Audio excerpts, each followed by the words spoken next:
Greater Works International. Oh, blessed be your name. Well, I'm going to be very calm and reflective. I won't, by faith, by faith. Ask for it. Ask for it. No, I'm going to just start by sharing a personal experience I had. And I just want you to learn from it. So we're talking about ask for it.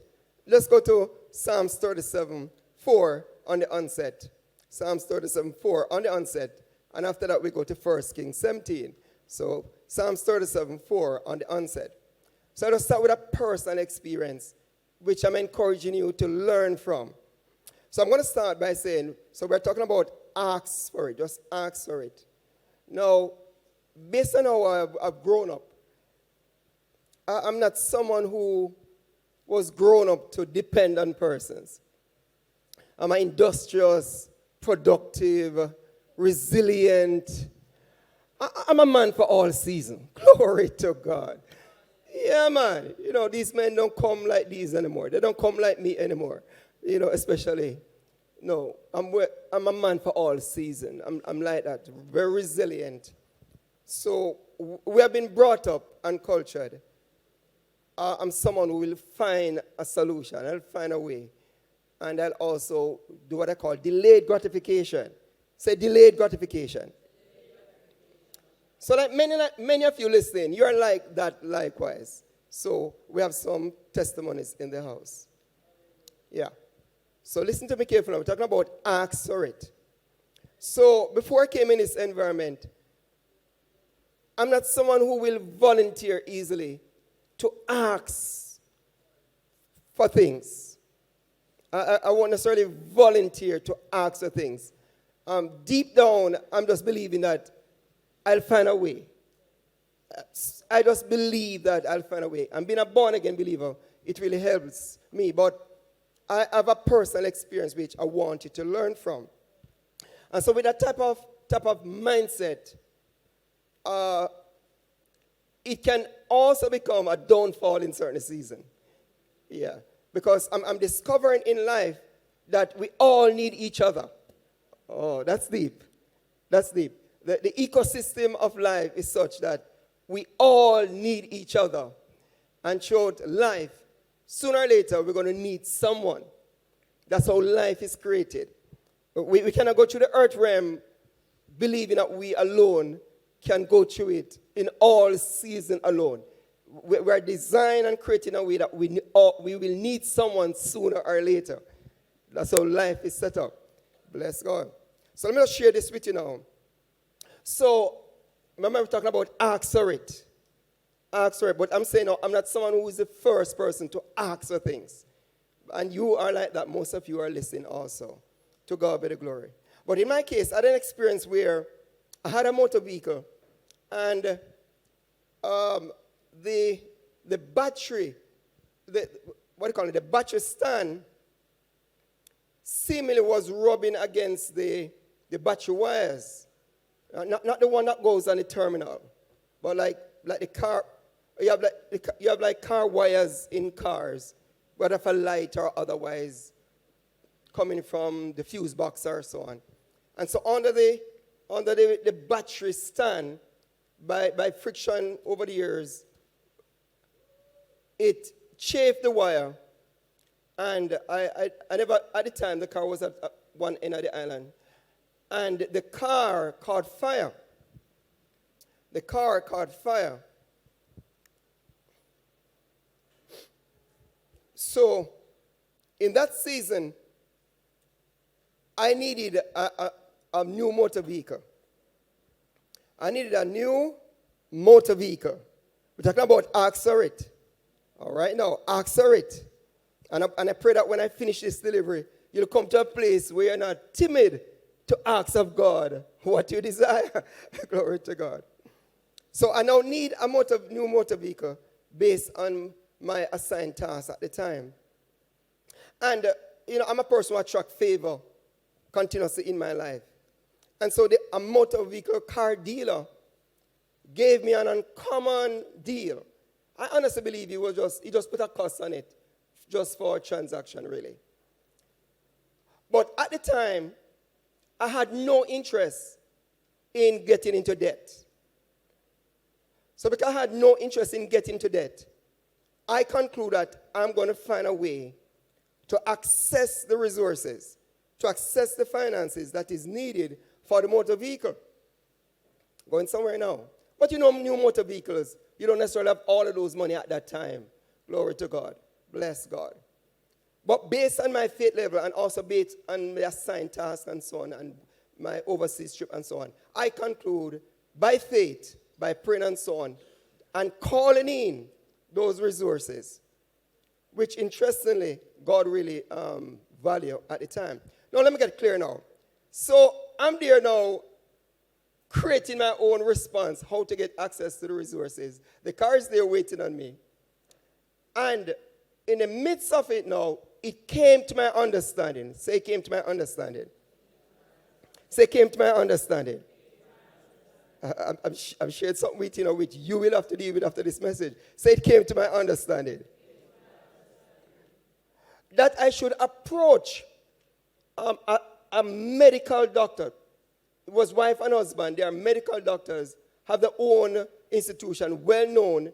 And to be honest with you, they are persons who have interest in my development over the years. So it came to my understanding. It came to my understanding that I should go to the couple and indicate to the couple to either buy the car or put up the money for the car with the car dealer, and I just basically return the money back to them, which would be in a short period of time because I've already identified the finances. It's just that in the time frame to get it at the car dealer would be interesting. So it came to my understanding. Say, it came to my understanding. But based on my type of mindset, me not going to ask anybody anything, all right? Because I'm not going to debt, that's one, and I don't plan to beg. It's not really begging, it was a creative response, which I never sat down and thought it through. But say it came to my understanding. So I ignored it. And went about my own plan. And I got in the resources in the time frame that I would have identified. When I went now to the car dealer with the resources, the owner of the car dealer said, "Oh, Mr. Christian, guess what?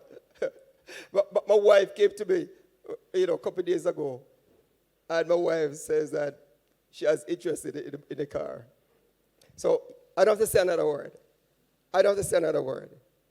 So because I delayed, because I did not respond to that uncommon deposit, I love to say it came to my understanding, then my own desire to get access or go about my own way caused me that uncommon car at the time. Because I just did not have any appetite to ask anyone for anything. Who am I talking to? I seem like I'm talking to myself in this broadcast. So I'm saying that there's going to come a time in your life where you're going to need to ask for some things. That's how it's go. That's how life's set up. If you're going to buy a house for say $60 million, glory to God, there's a possibility that you have to ask someone for the closing costs. That's how the thing's set. You cannot fool yourself that you're going to go through the earth realm and that season will not come when you need to ask someone for something. Right? And then those of us who are resourced to be a blessing unto others, when person asks of us, we must see it as a privilege to facilitate their interests.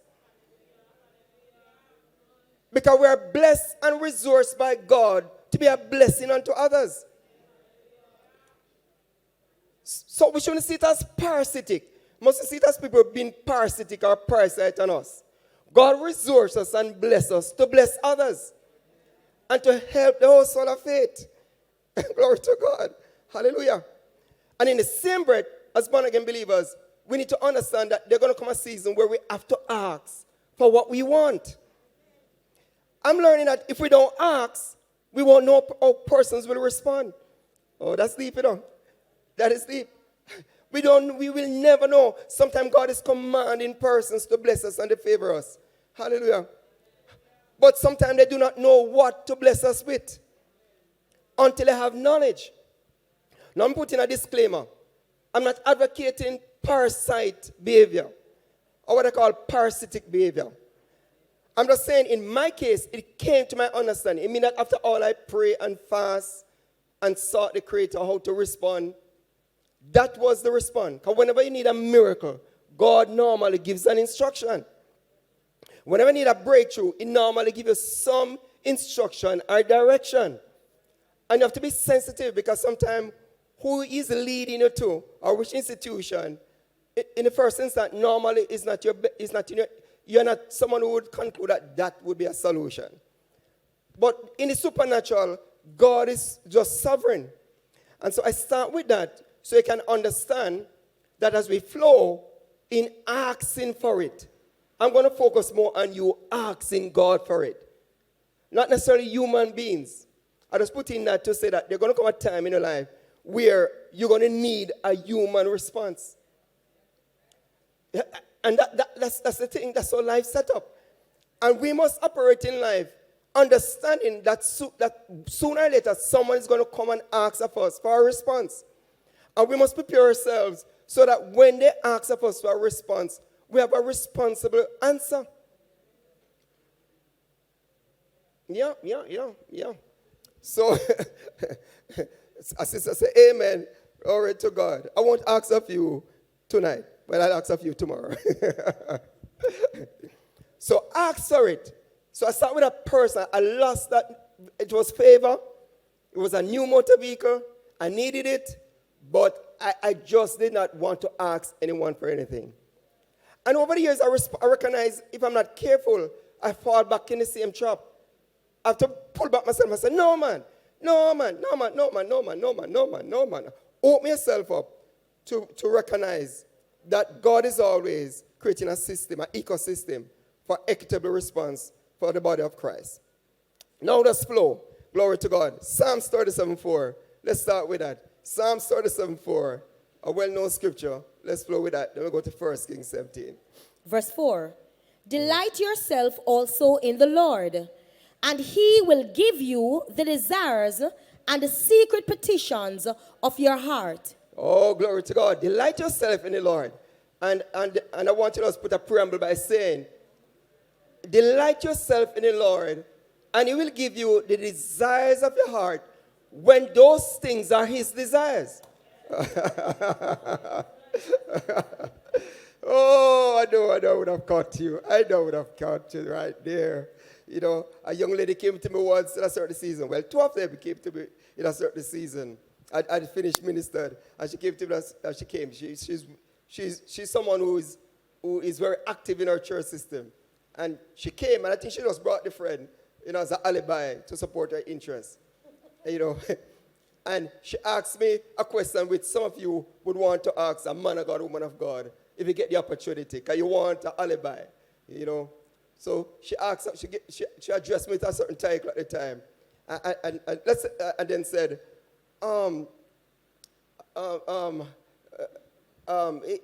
is it right for me to have a relationship with an unsaved?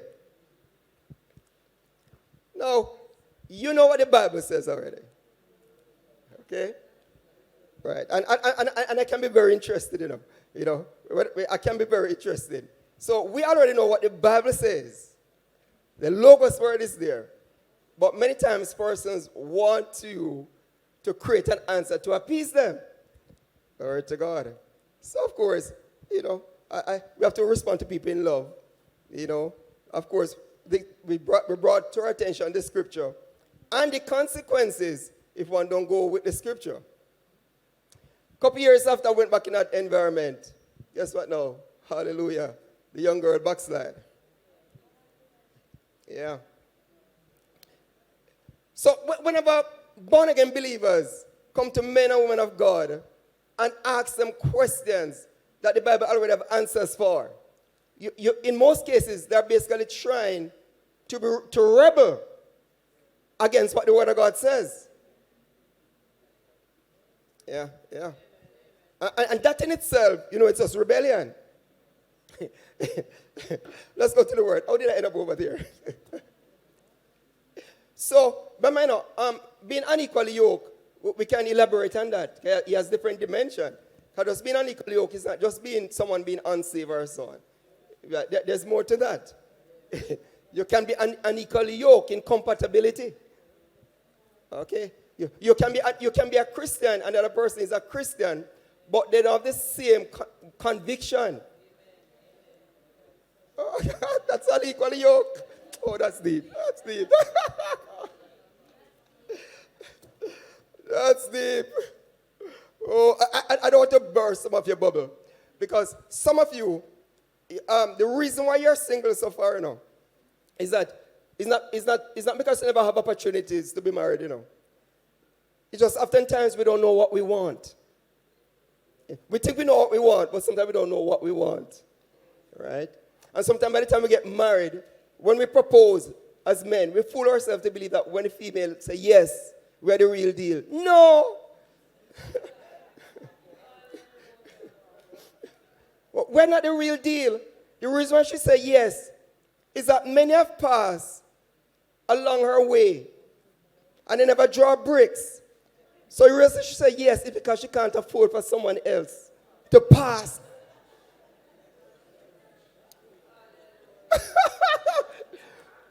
So we men think that the reason, we men think that the women marry us because they love us. Love us? They must be joking. She said yes for a security reason. It's an insurance policy. She wanted to know she would die tomorrow morning. There's somebody to bury her. Listen, now let me start on you. You don't chip into my type of ministry when I'm like this.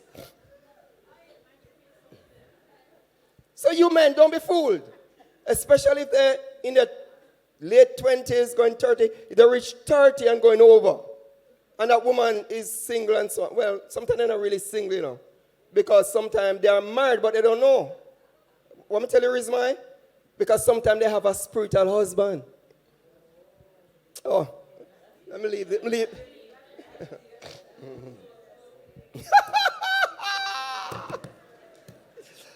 I better change the message. Because where this came from?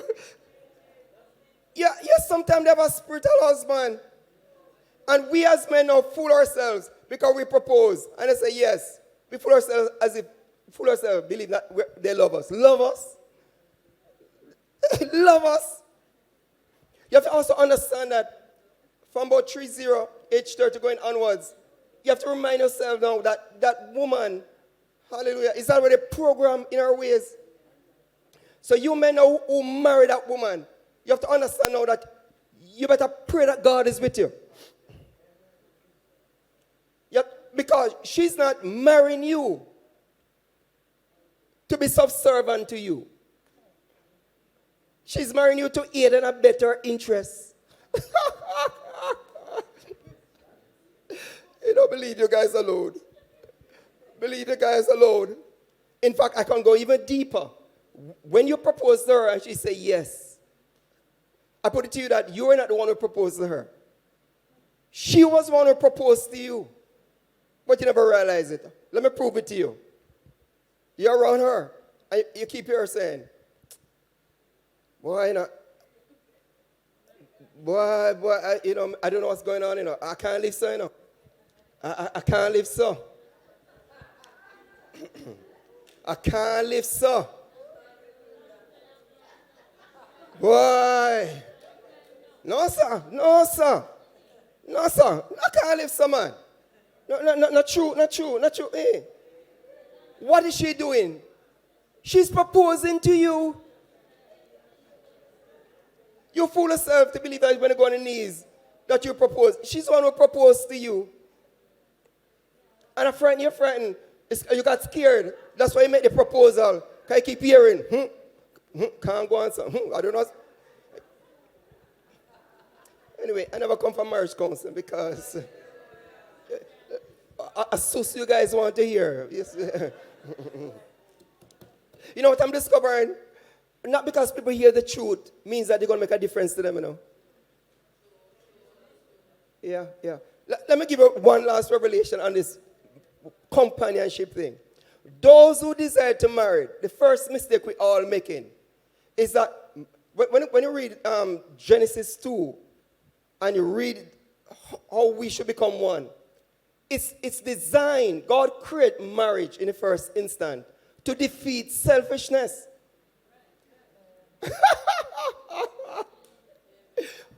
We're getting married and we don't up to now fool ourselves that we're getting married because we love each other. Love each other what? Marriage is designed to defeat selfishness. When you go into marriage, it's designed to kill you. And each partner has to die. If each partner don't die to self, it's not going to work. All right. You getting married is not for emotional release. In the first instance, it's designed to kill selfishness. You cannot be selfish and have a progressive marriage that makes you one. Mm-hmm.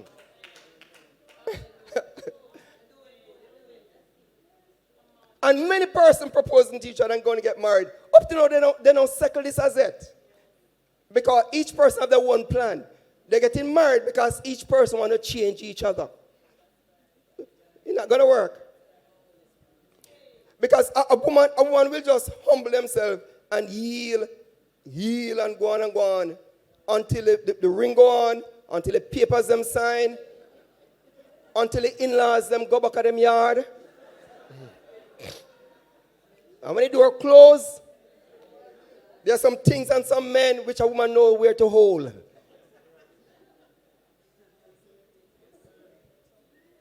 So many of us want to get married and so on. It's for the wrong reason. Wrong reason. When we go through the Bible, trying to get married for, we don't see it in the Bible. You first have to come to the conclusion that when you decide to get married, you're saying that selfishness has to die. You cannot get married and want to live or you want to live. It doesn't work. You have to die. Let me say one more thing now, and then I introduce the speaker because I don't know where this came from really. The next thing about this relationship thing, I never come for this.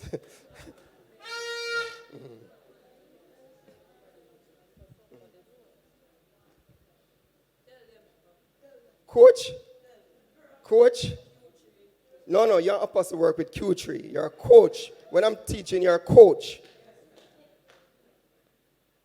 So this relationship thing, you have to understand. You cannot go into marriage and expect to be the same. You have to choose to adjust. And if you try to resist it, sooner or later you're going to break off. That's what the thing said. And all of us, sooner or later, would have going to experience that or is experiencing that. Bless God. So let me leave your bread and butter alone. Because all I'm talking to some of you throughout the nations of the earth, you still make up your mind. I don't wrong you. The Bible says, get married or burn. But at the rate you go in the boat, you're still going to burn when you get married. In fact, you might even get bun and cheese. Mm-hmm. Mm-hmm. Final deposit, because some of you are the year in. Apostle went on this series for how much weeks and all the resources are there. All of us, including me, you just go through these years and go through the other. Because we're going to make up our minds. We're being moved by biology, our biological clock. That's all we're looking at. When it comes to marriage, that's not what marriage is designed for. The next thing again is that you have to understand that all of us, hear this now, I'm going to say something very controversial. All of us, who we marry, is not who we will end up with over time. That's deep.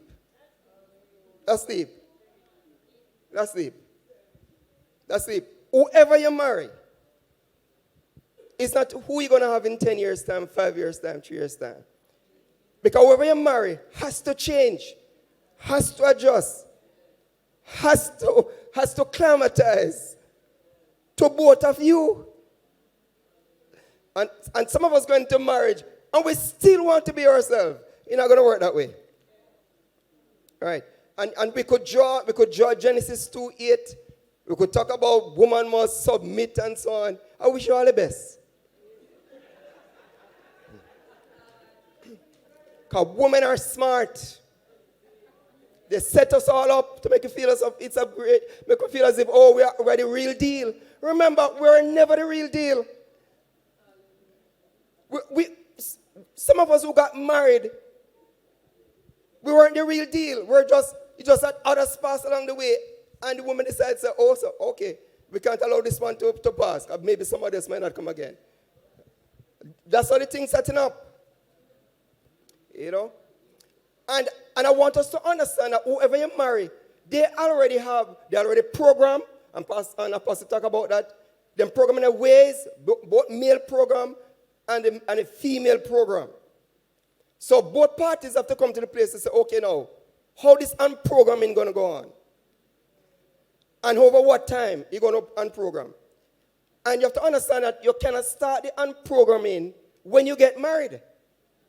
The unprogramming has to start, I think what you guys maybe call dating or whatever. In fact, even before dating. It's a good time to have an understanding if this person is going to be unprogrammed. And some persons have no interest to unprogram because they are bringing to the marriage themselves.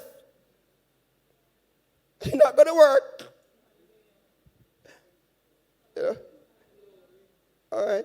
So, whoever trouble my spirit to release that, take that.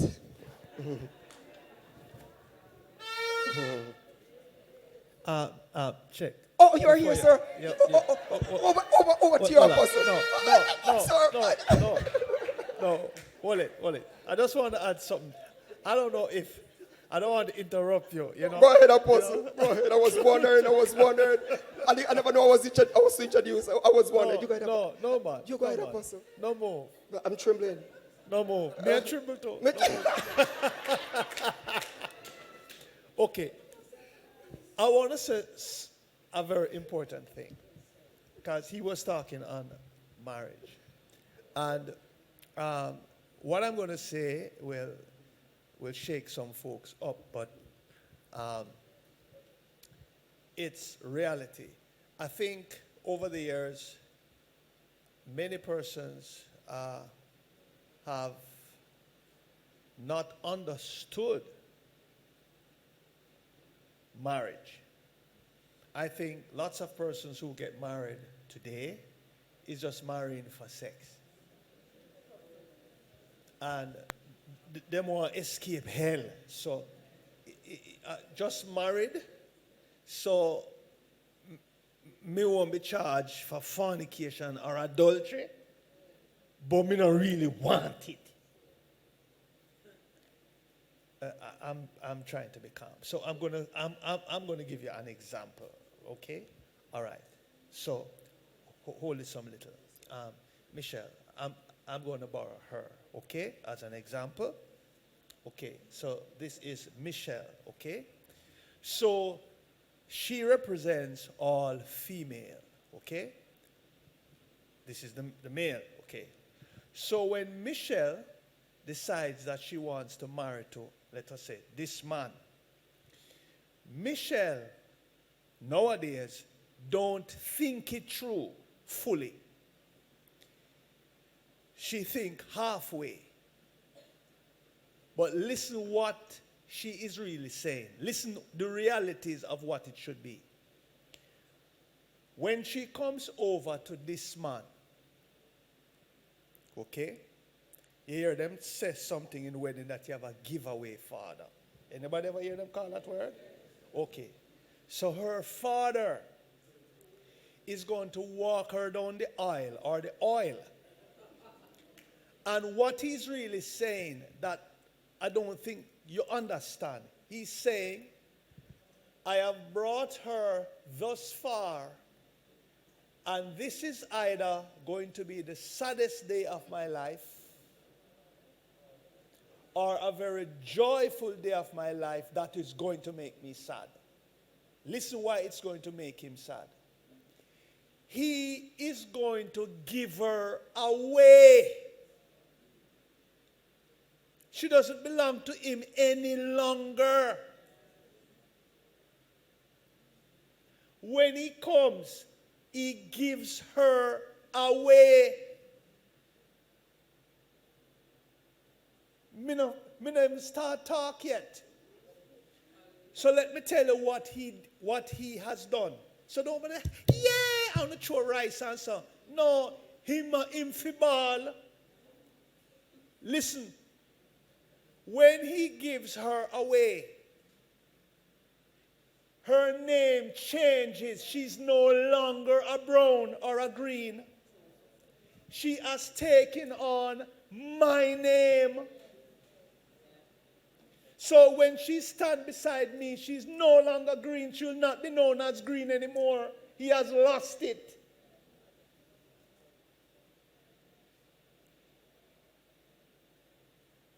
Hello. She has now been birthed into another family. Me can start tell a little more before I get back. So she now have to away with all the Greenwood knowledge that she had. You better listen to me today. A prophet started. She has to away with the greens and now learn the way of the Scott or the brown, whoever she married to, or else go back to your mother yard. Listen, boys will always be more valuable in a family. Not wrong with the girls. It's because the father know the name. Listen, the daughter will never keep his name up.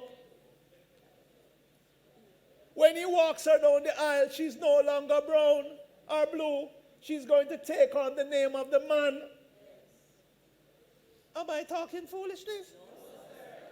So when she comes into the man's family now, hello, so after she walked down the aisle and them dash rice pan her, and so and sign the farm,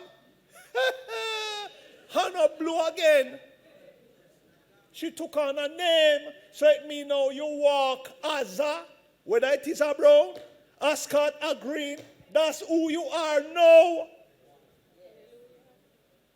So it means now, if the Scots over here bathe 4 times a day, and the blue over there is 1 time, you can't come over here, come tell me, say, me for bathe 1 time because you used to bathe 1 time. I Scott your name, bathe up. Get your rug. May I have to tell you, get your rug. It's your responsibility to check out who you're going to marry to.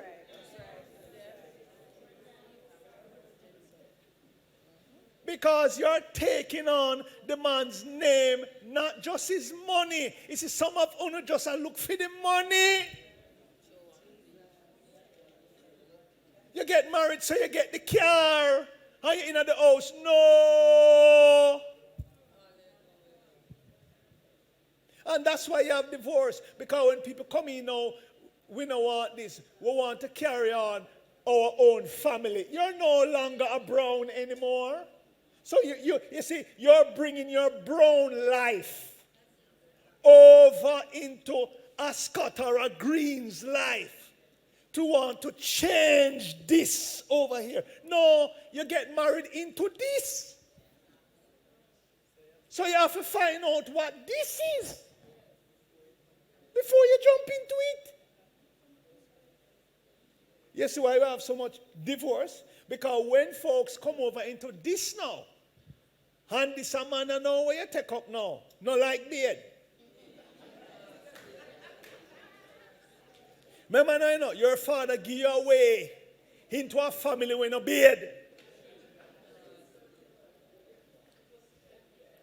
You know, come over here, so now I tell the folks over here about 3 times a day, because when you're over there, you have to start bathe 3 times a day. Hold on a little bit.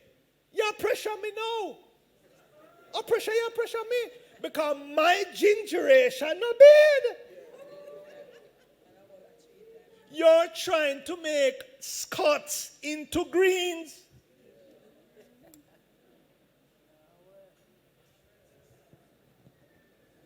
Oh, now get quiet now.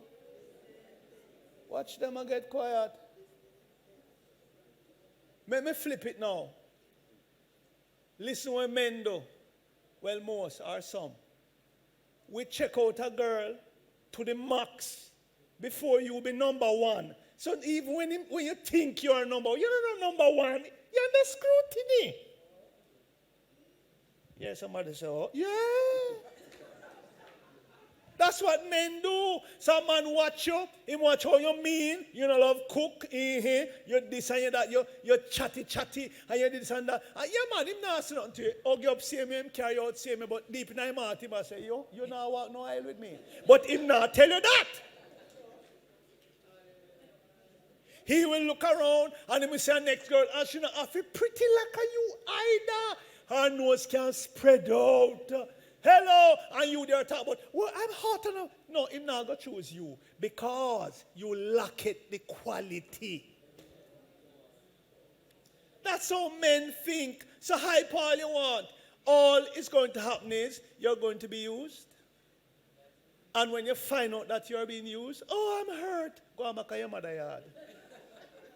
You know why? Because that man is going to try to get you to change, to suit him.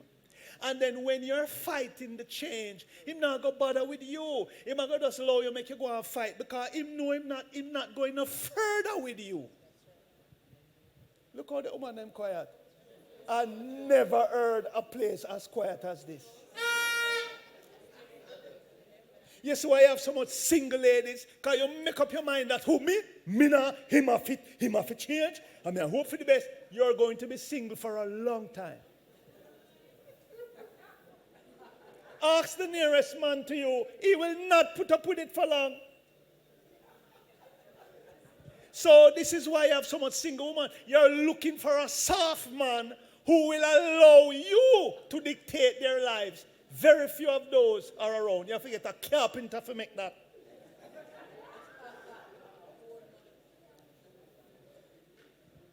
Am I to his prophet started? And listen how it worked now. When you, the female, get the soft man, you complain, how him soft. So you leave from him now, and here you know, you want a gangster, a ruffian. You never know, say that I go on the road now. You want a rough man, because your man soft. And when him raise him voice and talk loud, why is you talking to me like that? Shut your mouth.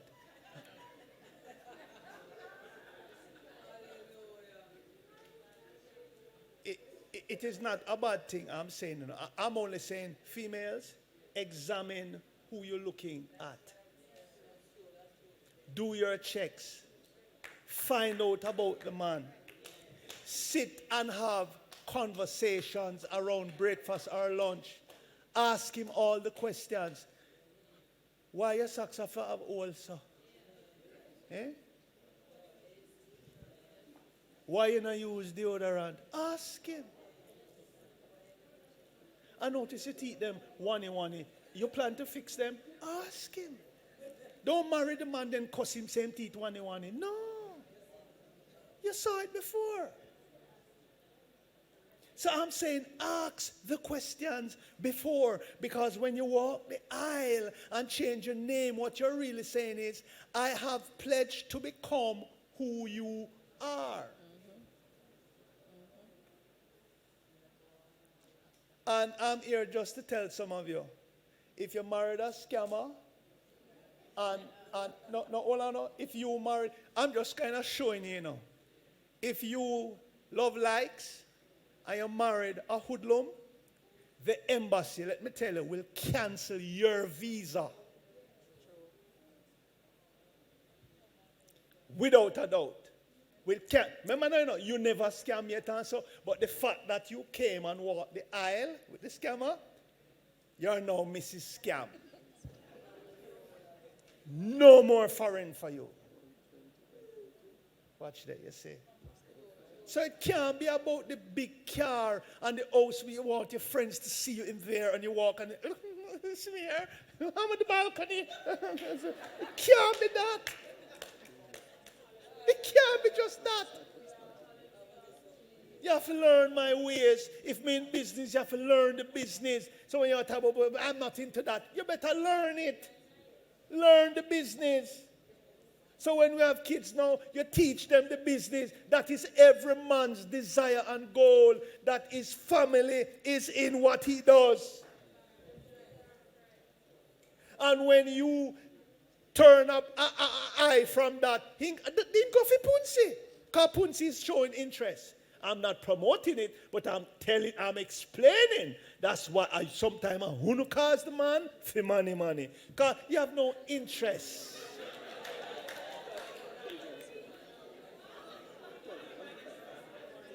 Umani. And some of them, money. You go on like apostle make mistake. You go on like me make mistake.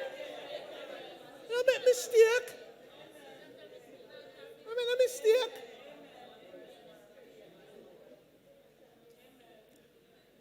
I don't know who troubled prophet before. But I came here to defend him.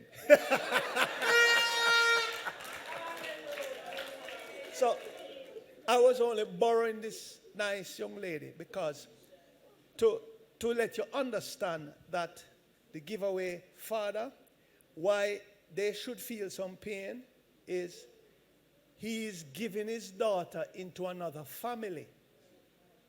Okay? So what it means now, she have to understand that is no longer her first family.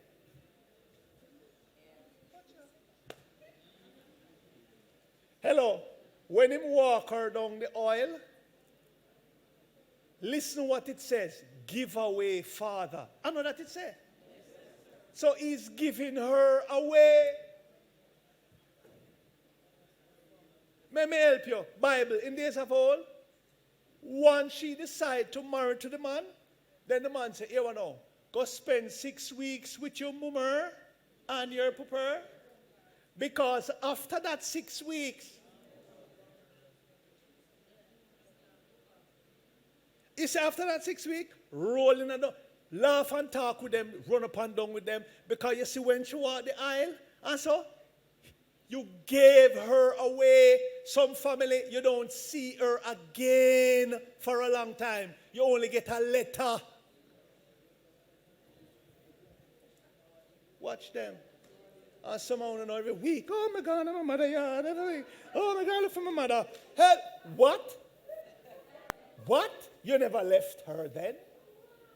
What you say? You gotta look for who? No, hear me well. I'm not saying you can't visit your parents. But I'm saying to the style where you style it now. Right? Every week you're gone and you're just married. No, leave mummer and pooper and cleave. Is not the Bible saying? So the meaning now is you're spending time to learn these ways. And you spent your 6 weeks and your 2 months with your mother. And of course, after a while, you leave her. Oh, you go visit your mother and stuff like that. Nothing is wrong with that. And so, but I'm saying they're no longer your first family. And this is the problem. Because, okay, you have your husband, but your family is still your first family. And then your family over there is dictating how you run this family over here. Make I tell you what you do with him, sister, when you go over there. You do this and do that. Lick him. And so I would lick her. And she come over here now. Swing her for me. Because her sister them said, that's what them do. I've never heard a lady so quiet. This is reality. That's what I'm saying. When you take on a man, you have to understand what you're doing. You're taking on his name. You're going to take on because a man is going to begin to tell you what him like, what him don't like, what him want, what him don't want. I don't want you over there. I don't like when you do this. I need to know where you're going. You can't say, why me have to tell everything? You give up your name. That's why if you take on mine. Everywhere you go, I need to know. Watch the girl in my talk. Hello, you was in minutes to 12 at night. And I said, where you come from? Don't ask me everything I have to tell you. Lord Jesus, Moses, Abraham. Come sit down now, sister. You come. You come sit down because, hallelujah. Hey, hey, hey, hey, hey. Lord Jesus, hallelujah. Minutes to 12.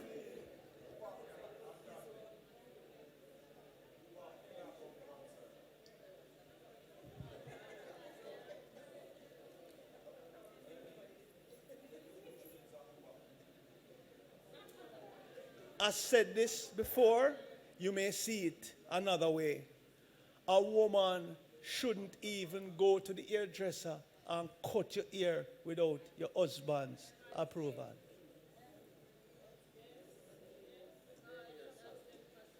We're not going to have everybody agreeing. But I'm saying, him going to drop you to the hairdresser and you plan to cut off your hair and you not say nothing to him. Because you think your ear. No, of course, hold on, stop. When you were over there before they gave you away, it's your ear and your family. When they gave you to me and my ear, it's my ear. It's mine. Let me help you. When I look at the certificate, your name Donna Pulcinina Gata Scott. So what it means now, you have hello. I have a license for you. You have one for me. I have one for you. So therefore, I must tell you where I'm going, when I'm going. It's the same principle. Yeah. If I like your hair a certain way, and you ball it off, and shave it on, do something and put a color in it. Yeah, go back, go put it on. You're going back to the hairdresser. Hello, you have to make she stitch in or something. Me not walk with nobody, two we not walk like man. No, yeah. Prophet, you better come back. You better come back, Prophet. Simple. There, I go into the hairdresser, watch the communication. My ear is breaking. The hairdresser said it need for clip. May I go clip it? The man might say, all right. Or you might find someone who say, yeah man, you can go there. Yeah man. And stuff. But no thing say I'm not glad. Go and go clip it up. Straighten your ear. Look, thing. But don't just come cut it so and twist it so and shave off your so and come and some gun so and get so ball and honey, what do you think?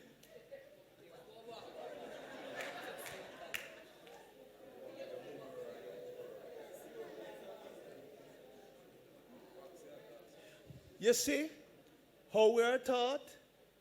That's why marriages are failing at the rate. You're not a slave, you know. I'm not saying slave when you're married to the man. I'm saying, no. You have said, I'm taking on this man's name. I'm going to take on what this man does. If this man don't eat pork, don't tell me your relatives or your mother before love pork, so you're going to prepare it anyway. You cannot bring it into this man's house. So I'm saying you're going to have to learn the new ways of this man. If he's a weirdo, before you married him, you know he's a weirdo. So you can't marry the man, and the man tell us, after 6 me paranoid, after 6 me paranoid, and so, yeah, you better come in, you better come paro too, because you done married already, and you saw the paroness. Is that your sign up for? So 6 o'clock, a bedtime for you now. You may never go to bed 6, but you're married into this. So when sun hot and barely I go down, and me jump in my bed, where are you?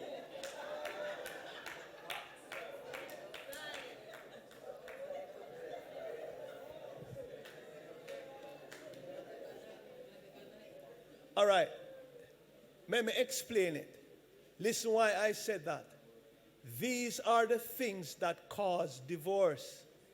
Because the man enjoys something and he's looking for this, and he's discovering he's not getting that, and he's going to talk. It's going to be a quarrel. It's going to be a back and forth. It's going to be resentment. We're going to be having too much run-ins, and the man don't like the heap of talking too long. So guess what I'm going to do? Stop talk. It's when him stop talk, he might start walk. Ask the nearest man to you. Ladies, find a man and ask him. Yeah.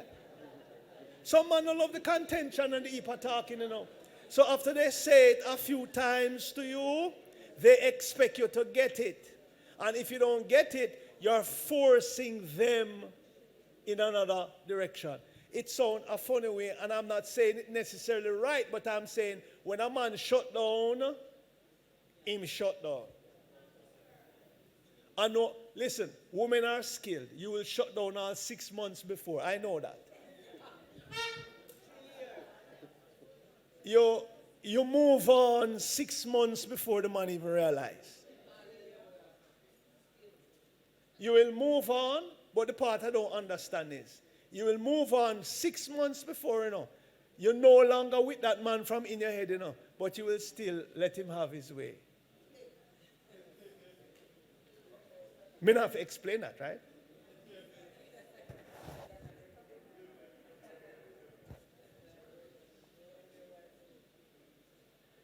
And the man don't know say you move on 6 months ago from in your head. So you only pretend. I'm saying God never built it to function like that. We good? It never too rough. So I thought I'd just explain, because I heard prophets saying something. I just thought I'd explain that the marriage thing is not just a little thing. You have to think. You have to come. You have to listen. Listen to the man, what he likes, what he says. Try to please him. Learn how him like him food. Prepare it that particular way. Don't just fling a game and think because you were accustomed to it over. No, when you come over here, so you have to learn the ways of the man to serve him how he likes it. You see that now? See that now? See that? Men, you don't hear what going on. You don't hear what going on, man. Quiet. Yeah? Where's the prophet now? Yeah? We hear and we see. Yeah, use the mic, because them don't hear what you say. Yes, Apostle, we're not hearing because they're not talking, but we see what they're going on. That's the reality. I don't know why he went this way. And we just, so I'm just sensing that maybe this is the way. So since this is the way, and him already has gone this way. And what I'm kind of thinking, we could just turn it into our own session. We are. Listen why. I got an invitation today from a very large group who wants me to be a part of a session on, what it was again? I think healthy relationship or something like that. So they kind of wanted me to. And I'm just thinking now, prophet went off this way, so maybe there's a bell. Something not go on. I don't know if because it's the month of February and me no know. Me no really don't know about the days them or whatever. But okay. Is there any question that we can respond? See a hand down there, sir. Yes, ma'am. I'll take your questions now. Hallelujah. Is Ronnie run past her, Rodney? Oh, I think I run past her. Yes, ma'am. And the floor open. Your till the prophet calls here. He's over that side if you want to ask him anything. Good night, sir. Yes. When Prophet Christian was speaking, he mentioned being unselfish. Unselfish, yes. Right, and he said both parties Right, have to lose themselves. right. And both parties would have to work at, from I'm understanding, at pleasing each other. At what? Pleasing each other. But based on what you are saying now, it would appear that it is the female who would have to change everything to please her husband, and then the husband has to do nothing at all. All So right. it would. No, so no, hold on, what- sir. Let me yes. finish, please. All right. All right, please. So would that mean that Yeah. the man in the relationship is now exercising selfishness in that he's expecting the woman now to change in every way to please him? But what Prophet Christian was saying, I did not get that understanding. All right, so my time to respond. Yes, sir. So, this is what we need to understand. Don't mix up marriage with courting. So let me put the pieces right. Every man, and you can measure this, when he meets a female, he checks her out. What she likes, what she don't like, what type of person she is, if she love go out, if she love street, if she love gossip, if she have male friends, all of these he's checking out. Good? Stage one. Stage two, if he likes her, he's going to say, me no like them things here. Now she would have to adjust. We're not married yet, so this is where we're putting the pieces right. In that zone, he's going to state what he likes and don't like and all these things. Of course, the woman at that stage supposed to see some things in the man, either way you like or you not like. You have an opportunity at that time to talk about them. We good? All right. So that's where that part is. So when you come the oil now, the oil, it means that we have discussed. You supposed to understand when me eat, when me not eat. Me not like the late thing. Me not like the man friend where you have. I undergo and go through with man. I tell them about you prefer male friends. No, all of that was dealt with before we walk the aisle. Because when we walk the aisle now, and you mention selfishness, now it's a no with it sell off all the fish already from down the south. So I'm saying during the time of our courting or talking is when that word selfish is when you will see now if me selfish and me not want to make the adjustment and me I go see that too, and then that's where that part comes. Okay. Not down the part after the aisle. The part the aisle means now, okay, I have seen, I have heard, we have spoken, we talk about it. The man, ladies, let me tell you, the man is always testing a woman by how willing she is to adjust to him. Ask any man. Ask the nearest one to you. The man is not going to be looking at a woman to see how much he's going to adjust to her. You're rarely going to find any man like that. Ask the man nearest to you.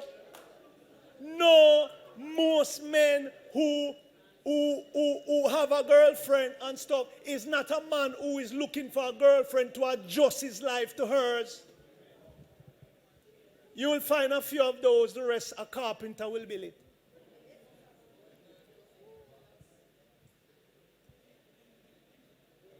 You see the place quiet. Hello. Hello. A man, just like from the Bible, has authority. The man should be the breadwinner. The man should provide strength. He should uplift his wife. The man should take her into another dimension. He should bless his wife. He should make her prosperous. He should bless her. He should put her in a far better position than he met her. He must lift her up. He must establish her. He must do that. Is not the woman supposed to do that to the man, But there are cases when that happens. But those should be in the few. Is the man who take the woman on should ensure that she's happy. She's okay. She don't have no one clothes. She looks good. Her bills are paid. Her toes looking lovely. Right? And if there's anything else where she would like things, is for her to discuss it with him. And then by doing that and understanding, we grow together. No, there is no selfishness in that. Because we are communicating. So I wanted to explain that. So the part of the marriage now should not have what marriages are having today. The strain and the back and forth that marriages having, a lot of them, should have before you're married. Most ladies, talk the truth and face it. The problem you're having with the husband, it was there before you married him. It's very rare there's something new, The same thing you quarrel about when before you married, the same thing you quarrel about when you're married. Okay, you didn't know that before. Most time here, yes, but I open for the best. Men not think that way. We're not open for no best. Most men. A man will make his decision based on how you move. If you're not adjusting and him talking, you're not adjusting, him going to keep you like you're number one. But ask a man beside you. But he's going to look his number one. He will keep you, You're two and him have one more and he will even have three. But with the three, he's looking for the one who best adapt to him. Ask the nearest man coming your way.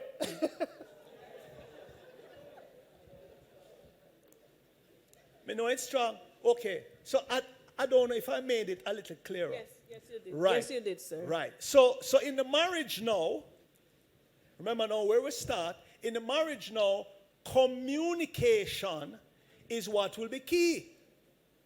So in the communication now, it gets rid of the selfishness. Is lack of communication breeds selfishness. So if you says to me, I don't like such and such, then we talk about it. Okay? So we talk about it. I will explain why, you explain why, and we talk about it. Sometimes in some cases you need a middle person. Okay? And then we best see how we work it that both of us is happy. Okay? So selfishness, you'd have to give me a little more example. Would have been now, me leave you in the rain and no say, you could get the car to drive. I don't need the car, but me take the car and leave you with the kids without the car and because me want to go out with my friends. Hold on a little bit now. Something wrong with me. Because I should rather give you the car because you have the kids and make my brethren pick me up.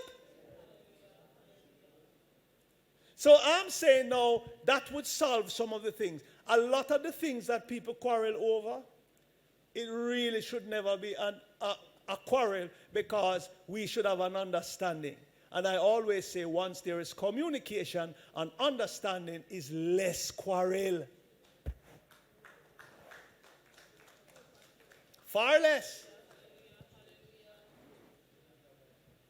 We're good? Is when the man says, listen, you always make mistake, and me always bail you out a problem. Stop doing X and Y. And you still a do it. And him still have to bail you out. That's the problem. I'll take the other one there. Lord Jesus. Yes, is it a male or a female? Female. I want to the mail them tonight. Okay, go ahead. Yes, sister. You take off your mask and no. Yes, sister. Go on now. Mm-hmm.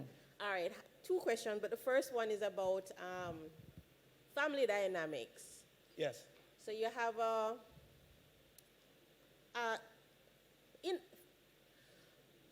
mother or a family member who seems to always be in need.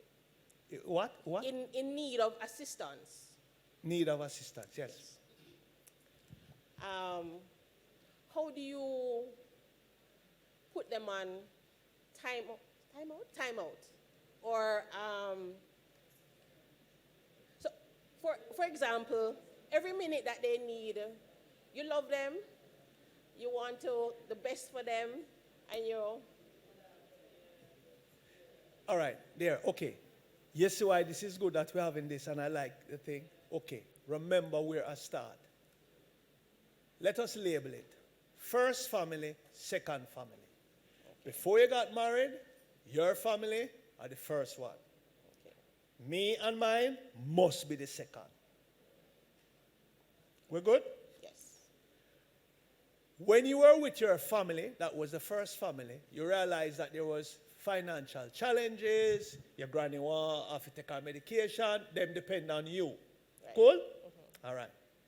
When you're given away into another family, your family becomes the second one, and the one that you're in becomes the first one. Because if you have kids, your family is. Now, over that one, you spend your money and run where you feel for run, and you do what you do. But when you come over here, you cannot do that. You're going to have to say tomorrow, Granny has a knee issue. I normally would have given Granny X. Can we?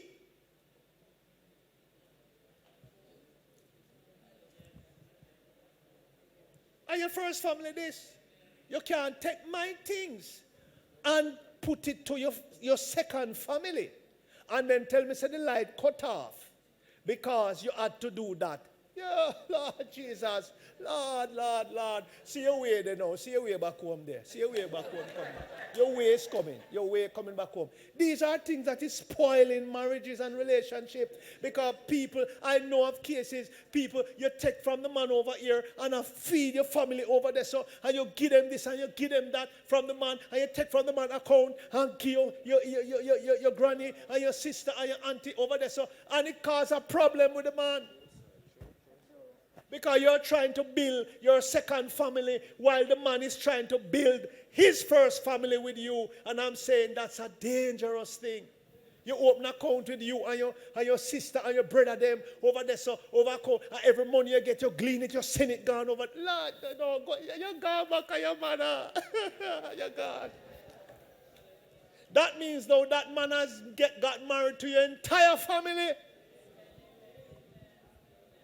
So I don't know if I answered you. I'm not saying you can't assist, but I'm saying now, if you have other brothers and sisters who are in their first family, it should be their responsibility and not yours alone. Or else that husband is going to be burdened now by your second family's bills. Your man said, go easy upon me, apostle, go easy upon me. It's the reality. It has to be discussed. Once you get married and come over there, you have to talk to your husband on it. You can't go buy TV, go get your sister or your auntie. You go buy flat screen. Lord Jesus. We have to discuss it. Allow the man to say, not this month, or let us do that, or let us do this. Or can we give them the one we have and we buy a new one and keep it? Here you know. No, me not give my mother that, them I forget brand new. And we go on, we put the spoon behind the back. You know something? Let me take a next question. Make me take a next question. You see where Carl put me into the, you see where, hello, no, these are serious things, you know. So I wanted to start by saying, a giveaway father, I always feel it for them.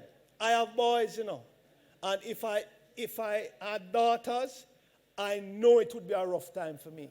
Because I'm going to walk the aisle and give my daughter into a family, knowing that she's going to spend most of her time in that family. And I'm going to have to sacrifice. I call her now and again, and maybe if she come visit me, of course, I'm happy to see her and so. But I can't dictate how often she come over there. That's her family now.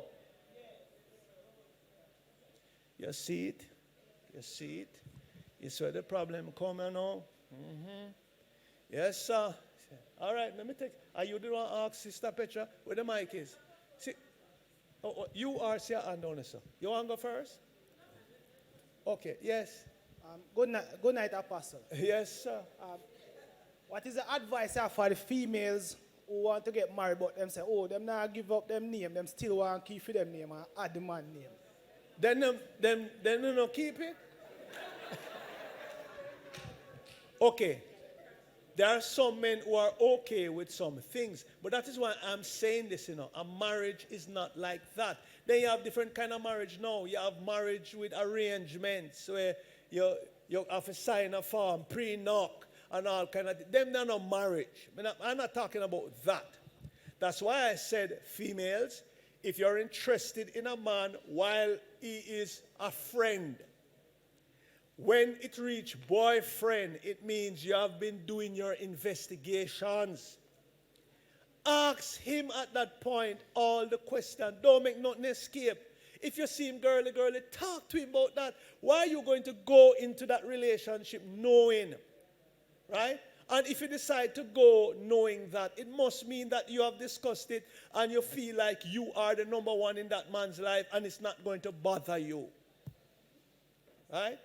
And sometimes, girl, go into it and you become a victor years down the road. After 10 years of him doing that, you stick it through and you're there. You see why you are a wife? Because you stuck it through. Some other women are gone from 2 weeks after. But it only shows because you stick it through, you really did love this man. And this man is not a fool. Him going to know. So even if him have 10 girls, you know, him really know who is special to him, you know. Because him know when him hurt you, him know when him go out and do this, and him know say you are hurt, you know, and him go and him friend him and go tell him, say, boy, you know, you have good woman in your yard and you out here do that man you out. Him know. So he would rather let go those than let go the one at his house. We good? So there are some little principles. So oh, you want to marry to me and you know want my name. You forget my name. You keep your name. Keep your family. Hallelujah. You have your hand up like you're saying, oh me. Yes. Shabon, you don't know what they're called? Or you want to take this one away? Petra Keen can be controversial, okay. So let's take the controversy first. Okay. I'm not being controversial. I just wanted to hear the other side of the question the lady asked at the further down. So she spoke about if, you know, you address it in relation to the woman taking the money and buying things for her mother or family member. Yes. But on the flip side, what if it is the man saying Same thing. Same thing. Yes. Because, you know, sometimes... I want to balance it. Right. Now. Just want to be clear on that one. Yeah, man. Yeah. Yes. And I want you to understand me clearly now. Because you have some men, you know, Apostle, they have to take care of their mother, their auntie, their uncle, right. their granny. And that's why I'm saying now, hold on now. Everybody, hear me again. Woman, your responsibility is you see the man, you see what he's doing, you know that. Have a conversation. Me no like this, me no like that. Don't wait till you're married. You see it. He might take care of his mother. Your money are give him to take care of his mother. Then okay, reason it out. Have you taken up a loser? Is it that your money is begin to mine in him and his family? Is that you're settling for? You couldn't find nobody else? Females, I didn't want to go to that route, but then I'm saying, you have a say. Would you want to pick up a man who no want to do nothing? Him use your money, drive your car, and him not have nothing to contribute? Hey? And you take him up and then cuss him? That's why I allowed her to respond, because it goes both ways, you know. It's just that she asked the question being a female this way. I was addressing it. But it goes the other way. If you meet a man and he's taking the money and he must spend it off and he can't save and he must carry you go mad house. Females, you have to stop it. If he cannot save and he's a wild spender, you're going to have to put a nip on it, or you're going to go to poorhouse. It little more balance? I'm a little more balance? Yeah, I soon take yours. So I'm saying to females, all right, let me ask this question before I take her. I'm going to ask this. Females, I'm asking you this. Do you know if a man live off of your things more than... okay, hallelujah, Jesus. Can you know? You meet a man if it's your things him really interested. Okay, I really want to know, female, honestly. Do you know if when you meet a man, if your things seems more valuable than you? Do you know? Especially if you are the breadwinner, if you have a car, okay, how him act around your things and stuff. You know? You don't know? So I want to do it.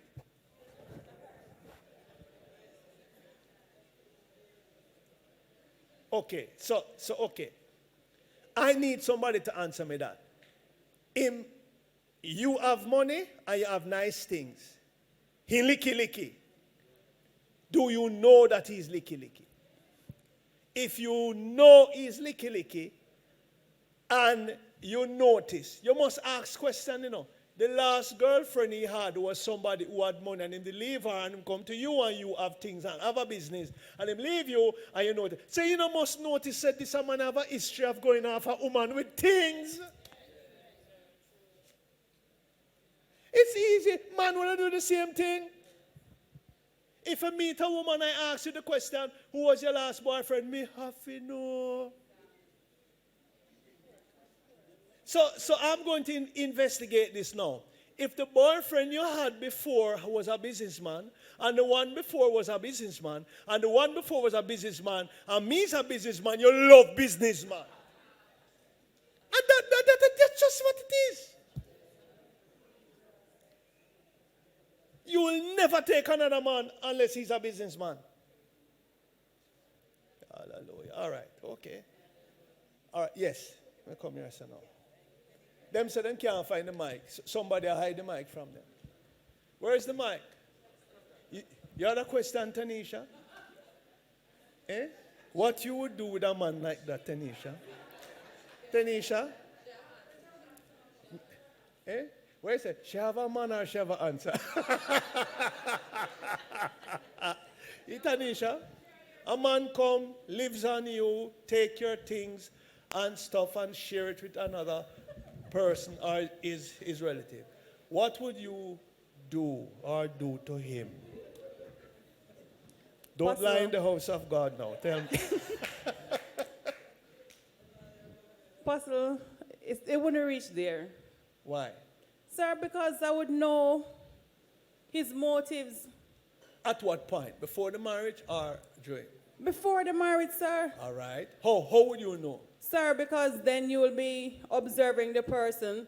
Yeah. Because if he's going to take you for a boops and always want things and he has nothing to contribute, then you're going to know. But I think sometimes, sir, some women are gullible. They just want a man. You know what that means? Them live in a gully or what? I ain't seen them gullible. Sir, some women are desperate, sir. Okay. So but it's true. Some women are desperate. Them just want a man.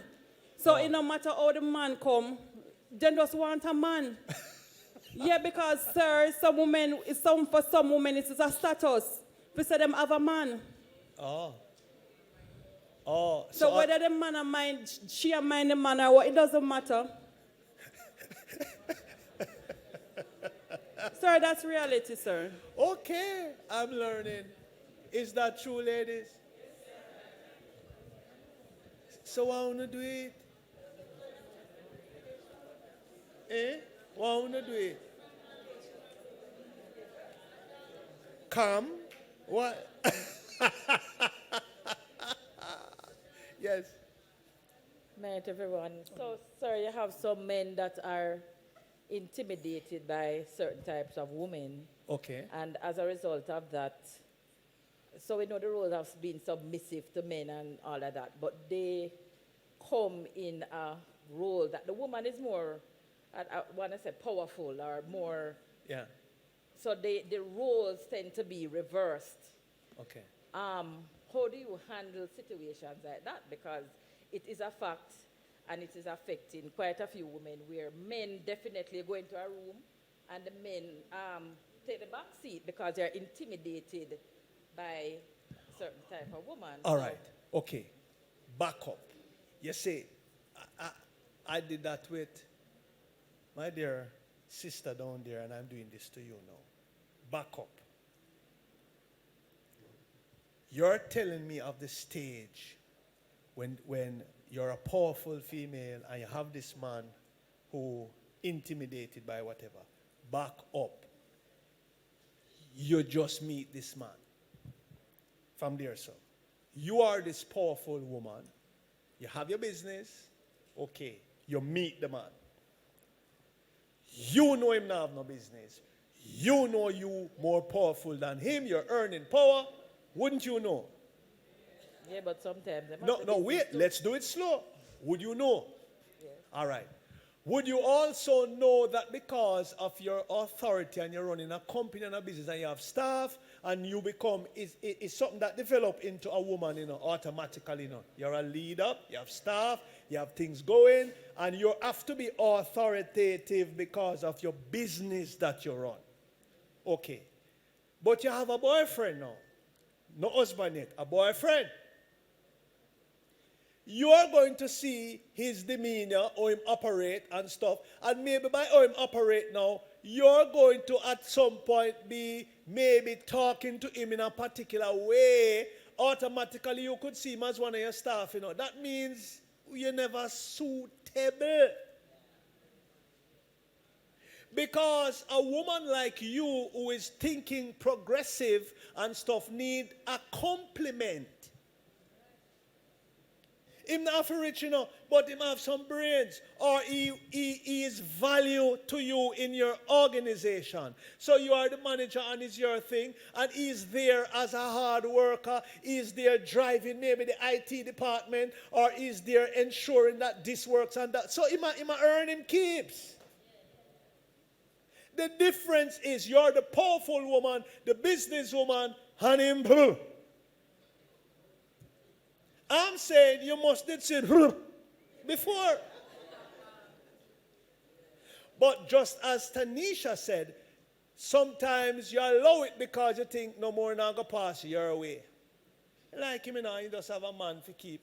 And for some ladies, it's a joy because, you're in charge.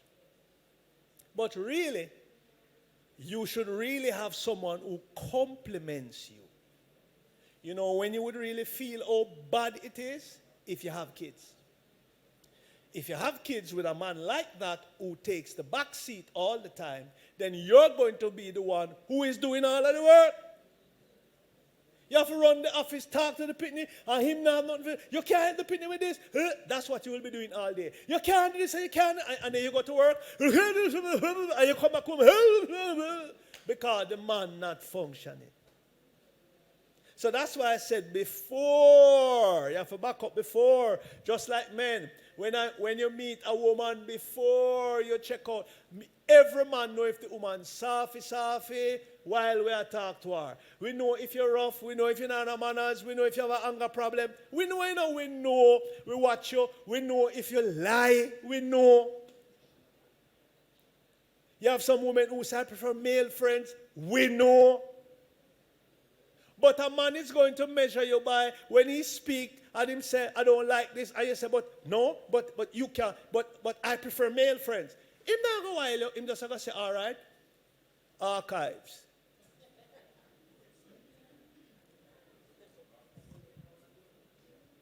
He will still go to you. He will pick you up. But you see, him not going to argue with you about that. Because in his mind, you're not number one. He's not going to walk an aisle with somebody when we war about over male friends. Ask the average man. If you find one who accept that, he's a carpenter make him. Most men are not going to accept that their girlfriend are hanging around with male friends, gone out with male friends, and you come home after 11 with the male friends. And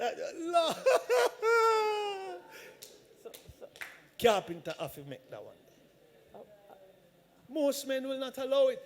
But then I'm saying complementary. Remember? Suitable, adaptable, and complementary.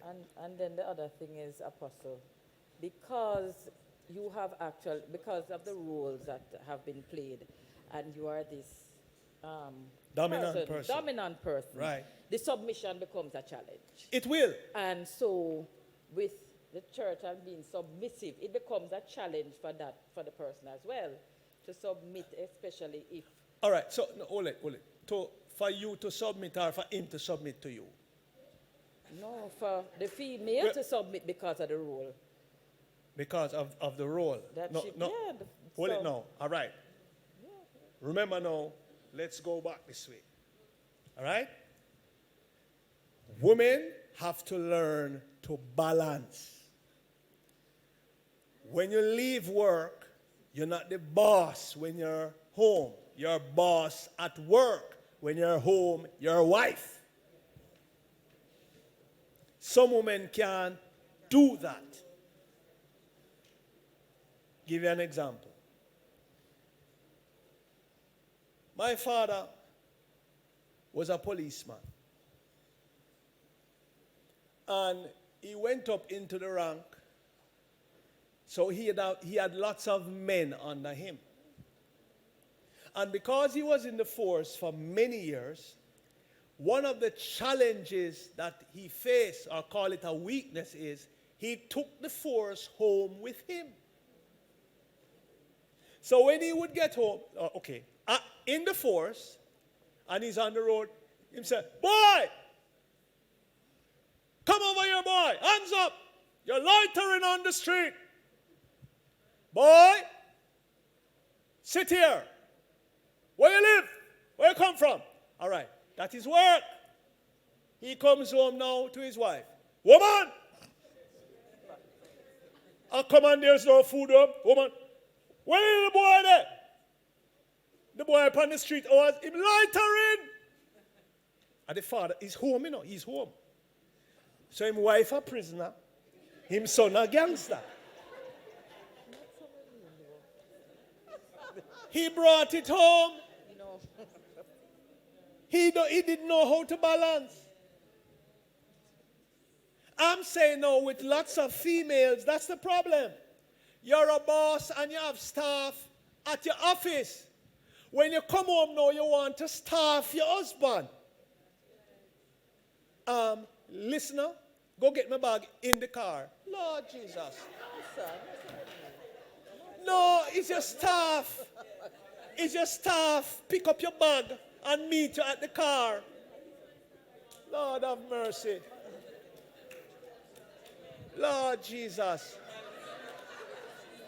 You walk in the supermarket and you have the man behind you. Come, honey. And everywhere you turn. Yes, sir. Why are you walking so slow? Come. Lord have mercy. No. No. Me can borrow you. Watch this. We go into the supermarket. You see, because you're a boss, you're going to tend to be doing that. And me here, so. But hold on a little bit now. I don't, Lord, Punsi, top. You walk too far, you in a rush? Which aisle you going? Aisle 5. You saw she step up. Hello, aisle 5. You see the problem I have now? Eh? You see the problem? We're going aisle 5, right? Me is going to be looking for aisle 5. You're supposed to say, if you see it first, oh honey, see it over there. You don't say, see it there. And watch this. Come, walk, come. No, I'm not your child. You're supposed to say aisle 5 there. I'm going to say, okay, come now. And you follow me. Is you have the money, you know, or you have the business, you know, but follow me.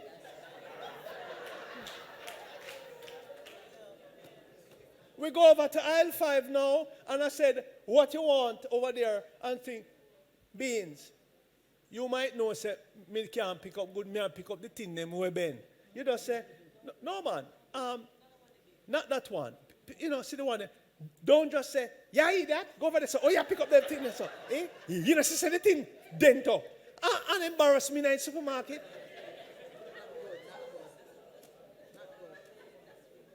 No, you still honor me. You might be the breadwinner at that point, but you honor me at home.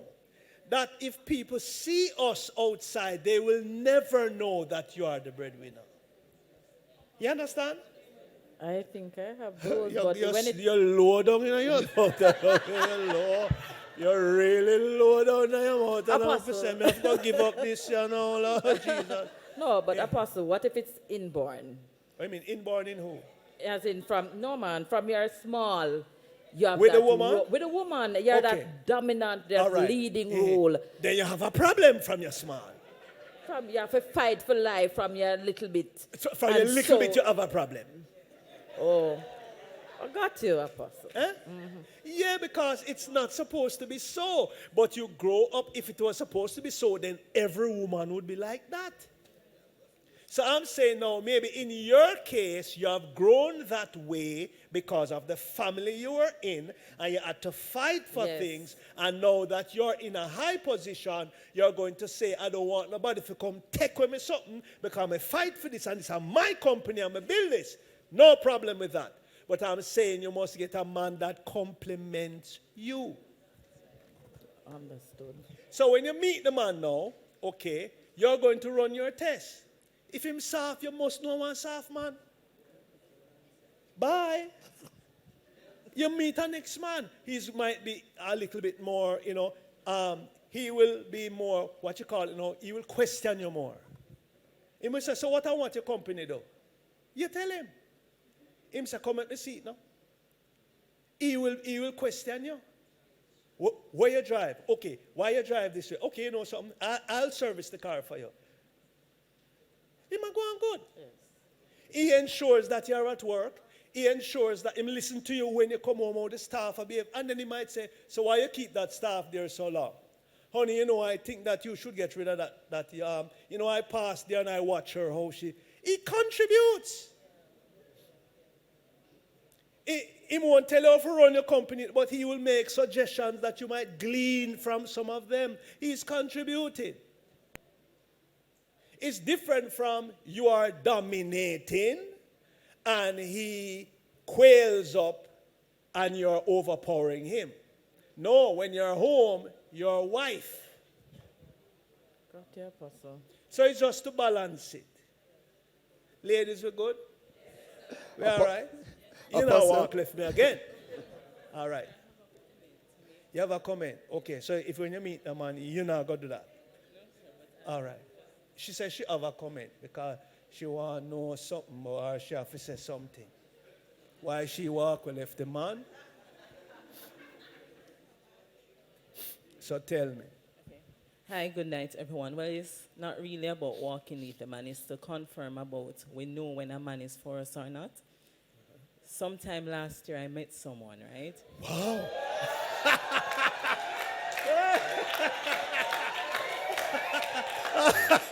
Why are they behaving like that? Eh?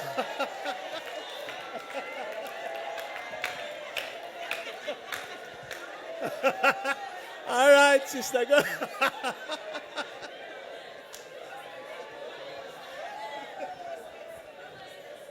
Okay, calm down, people. It's not that serious. All right. So Go ahead, yeah? he was everything that I wanted physically. Yeah? Okay. No, not the blue eye one. Not the blue eye one. Hold on. He's church. Hold on, no, man. Yeah, man. Yeah, man. Give her a chance. Eh? So he's 6'1", very tall.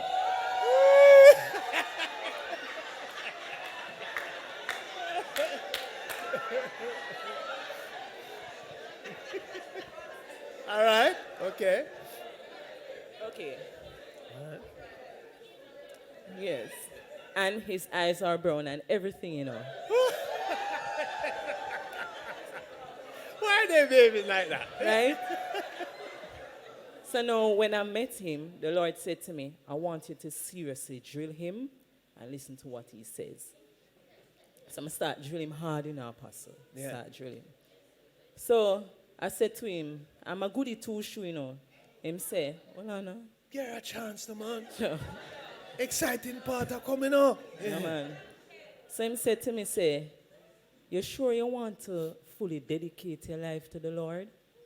Why you don't try the other side of the spectrum before you make such an important decision? So I say, all right, no. I say, I'm going to drill him some more. Huh. So there was another situation where I say, I don't believe it is okay for a man to have more than one woman in a harem.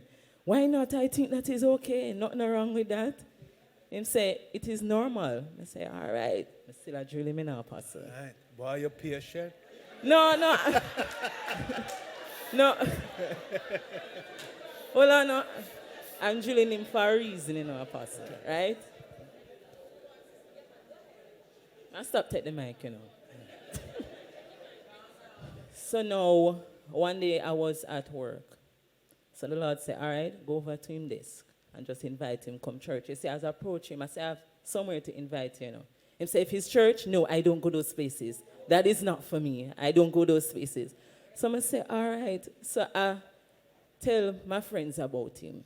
And none of them never liked the man. Not one of them. I told my family about him. Not one of them never liked the man. Right? So that is how I picked up that it really wasn't him. So nobody close to me not like him, and that he just didn't suit me.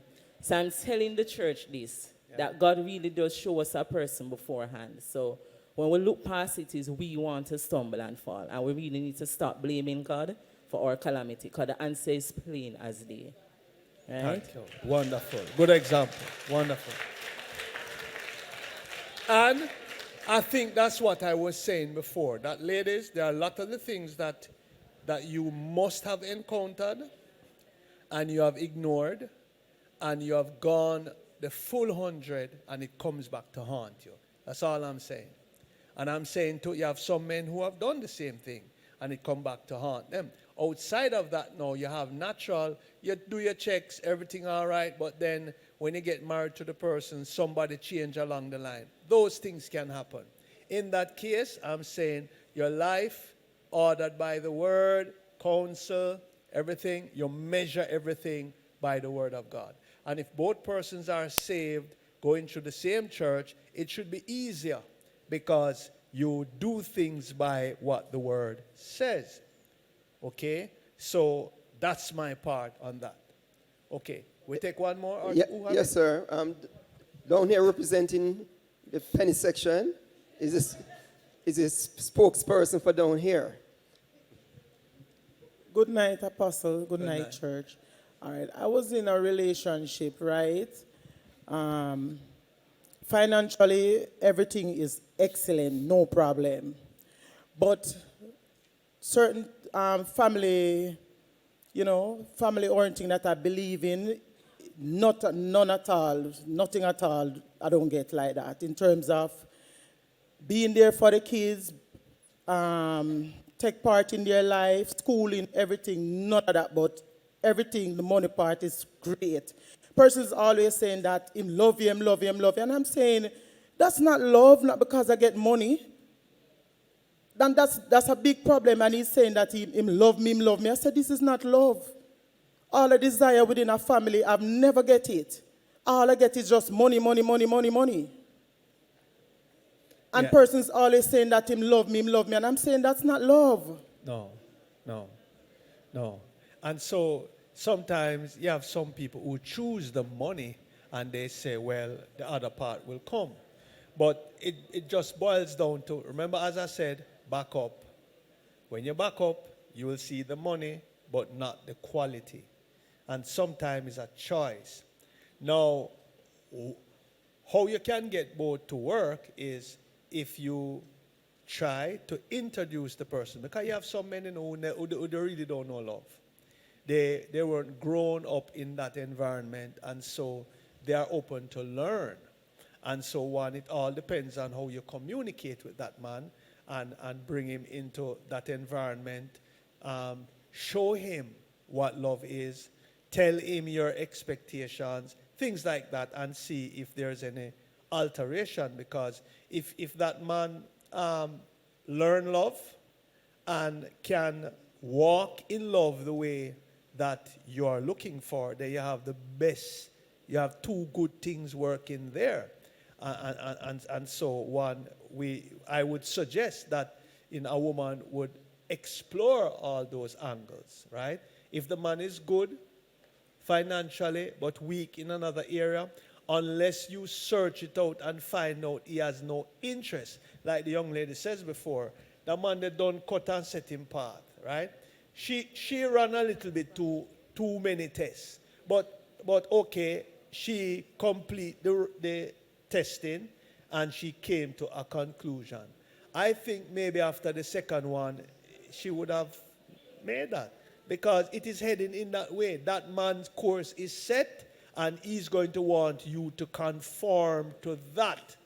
That's why I'm saying, no, back up, marriage, giveaway. You must know that the man is a rooster, and you must know that he like to have 3-4 different women at one time, and you're getting married into that. So chances are you're going to be in a pool of 4 women, having poolside party with different women, because that's what you're marrying into.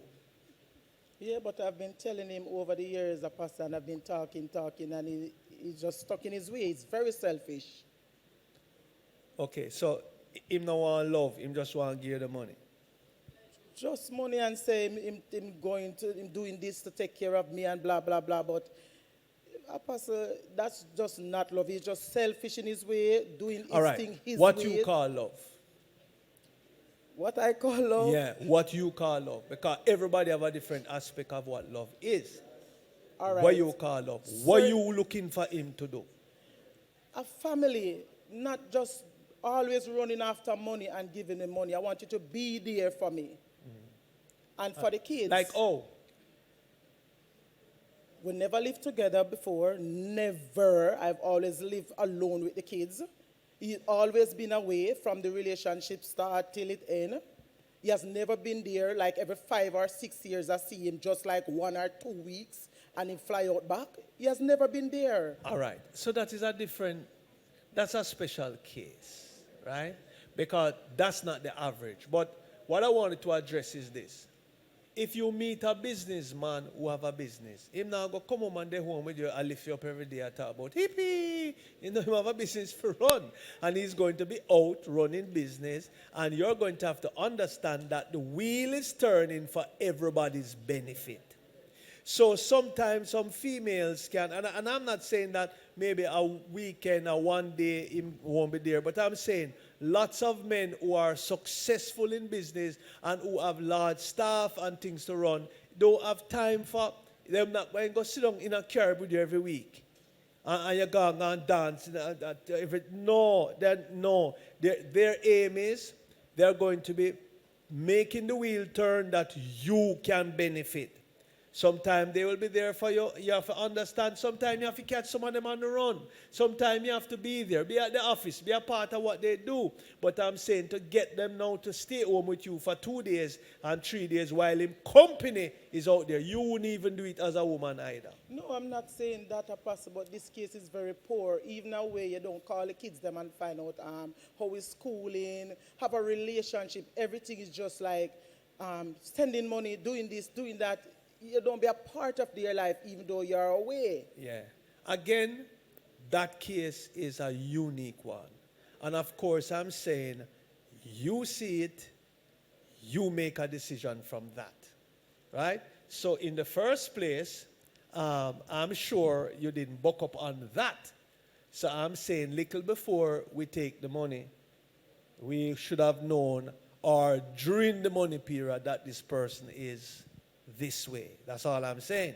And so after we have 1 child, then I'm thinking, why you gone 2? And why you have 3? I mean, you must have seen some things from the pregnancy that, I'm saying, why you gone 2 and 3 and 4? And you know, so we have to ask ourselves these things. The man is away, and from a meeting, him love travel and him love go away. I saw that. So I'm saying now I can make or should make a decision long before we get too deep into the emotions. Mm-hmm. Can't have a long distance relationship and it work. Nobody can have that and it work. All right? Okay. Where we are? One more? Watch the anthem now like popcorn. Hallelujah. Okay. All right, one more. No camera down here. Yeah. All right, good night. Good night. Hi, everyone. Going into a relationship. You're going into one? No. Nope. What you said? I didn't hear you. I said going into a relationship. Does your past relationship, does your past relationship matter? Is in when the question is being asked by your new partner, does your past relationship matter?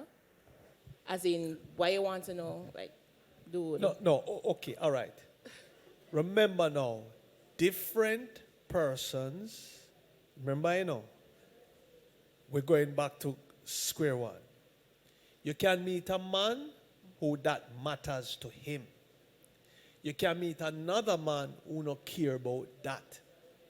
So it comes back to this, who you choose. Because for some men, that matters. You can't tell me, because a lady tell me this before, that she was in a relationship before, and I said, how many males? She said, not much, but just about 35. It matters. Because when a man can say he has had 35 women, and him stop, right? And then him have you now, you're alone.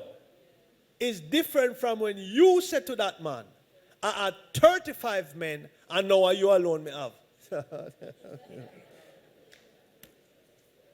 It's 2 different things. I want to get that into your head. So it only depends on the male that you choose.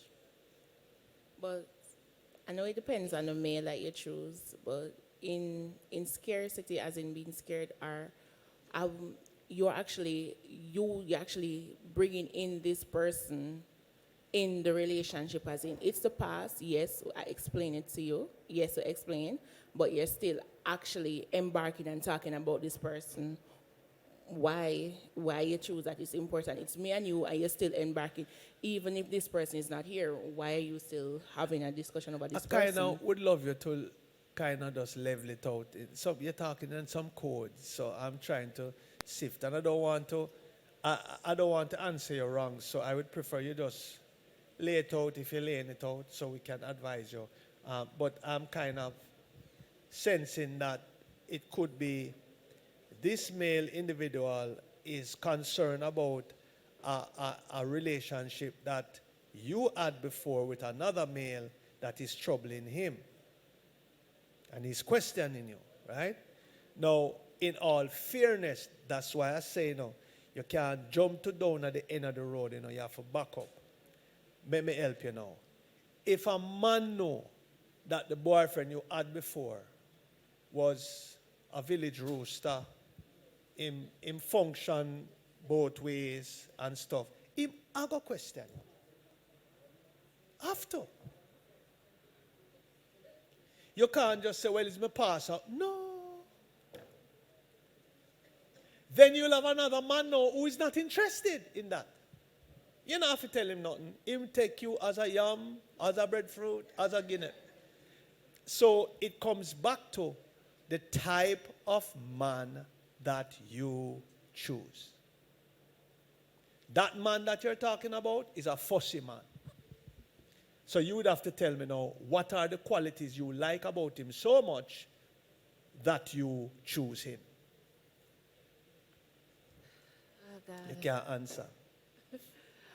All right, the qualities is that at first sight, at first hint, and going in, that man shows a sign of providing and... See it there? See it there? Not, and don't mean that, you know, I don't... You don't mean it? Oh, your mouth slip, all right. Mm-hmm. He shows a sign of that someone you can trust and, you know, can be a foundation within certain... That's what he showed at first sight. Mm. Yes, but there it comes back to this. He didn't hold you up, he didn't handcuff you. I'm saying over a period of time, you must have found out that this is an issue. So all of what we're saying from night, you know, from the marriage to the man, I'm not saying nothing hard, you know, and I want to be balanced. I'm only saying females, when you meet a man and you question him, you should have enough information to make certain decisions. Okay? If you feel like that man is selfish and him over-possessive or whatever it is, I'm only saying there is that room for that discussion. Talk about it. Get understanding. If suppose he said at that point, well, that's some mistake I may not change. You not have to deal with him. That's all I'm saying. But I'm saying if you accept him like that, get married to him like that, then cry, selfish. I'm saying that's not how it works.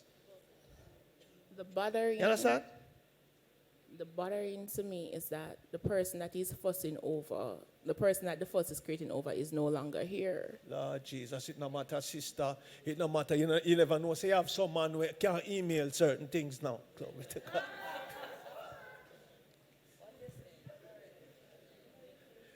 You see, you're saying because the man is not here, but suppose you are still in touch with the man. Oh. Are you still in touch with the man at some point? Is the How? man... How? The man dead. What she said? Oh, the man is dead? Yes. Like, all right. it's a dead man. Was the cause of death HIV? No. Well, okay. Again, it comes back to this, right? You say, we can't turn this into a counseling session, you know. I can only respond to what you say. I'm saying then, if you have that man and keep him as your mate, the way that you're explaining this man is, then you're only leading me to think that the only reason you're doing it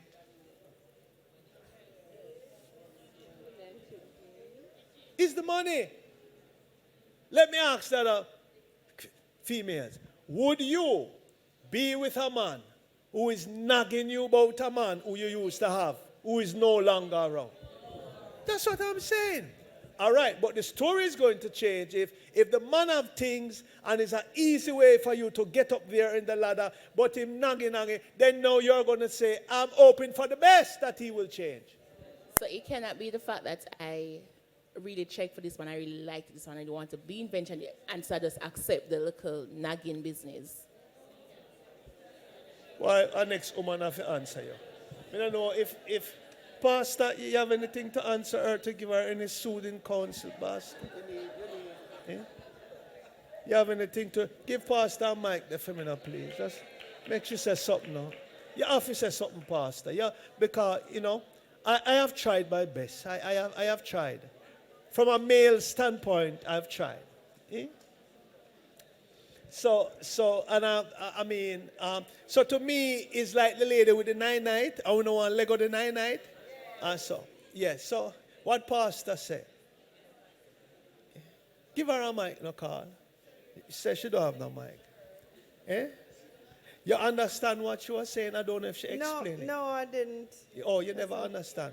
Okay, she was saying that if she have this guy who she like him have some wealth, money, but he keeps nagging her about a relationship that she had before.